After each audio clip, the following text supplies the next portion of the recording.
Hello student, मैंने आप लोग को वाक्य के बारे में बताया था कि वाक्य किसे कहते हैं। तो शब्दों का सार्थक समूह वाक्य कहलाता है। अब वाक्य के दो अंग होते हैं।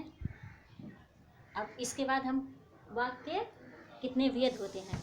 तो वाक्य के दो भेद होते हैं, रचना के आधार पर एवं अर्थ के आधार पर।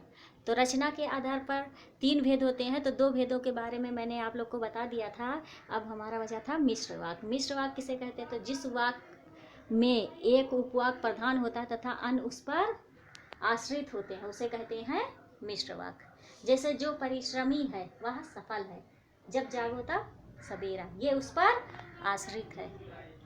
अर्थ के आधार पर वाक्य भेद। अर्थ के आधार पर वाक्य के 8 भेद होते हैं। विधानवाचक, जिस वाक्य में किसी काम के करने या होने का सामान्य रूप से जब पता चलता है तो क्या कहलाता है? विधानवाचक। जैसे सूरज चमकता है, सामान्य रूप से। निषेधवाचक, जिस वाक्य में कार्य के ना होने का पता चले उसे कहते हैं निषेधवाचक। जैसे यहाँ मत बैठो, आज बाजार नहीं खुलेगा।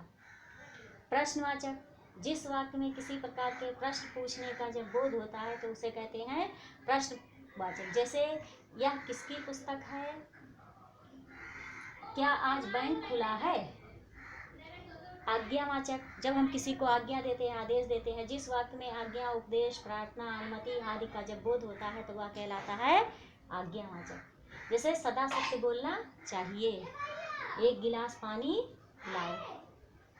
संदेहवाचक, जिस वाक्य में किसी कार्य के होने में संदेश का जब बोध होता है तो उसे कहते हैं संदेहवाचक। जैसे वर्षा होने की संभावना है।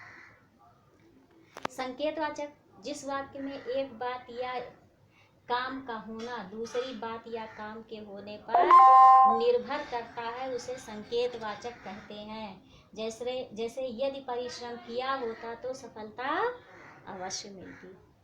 इसके बाद हमारा आता है इच्छावाचक, जिस वाक्य में इच्छा, आशीर्वाद, शुभकामना का बोध हो इच्छावाचक कहलाता है। जैसे विजयी भवा, मतलब हम किसी को आशीर्वाद देते हैं, शुभकामना देते हैं तो हमारा इच्छावाचक। विस्मयादिवाचक, जिस वाक्य में विस्मय, हर्ष, शोक, घृणा, प्रशंसा का बोध होता है वह विस्मयवाचक कहलाता है। जैसे वाह कितना सुंदर दृश्य।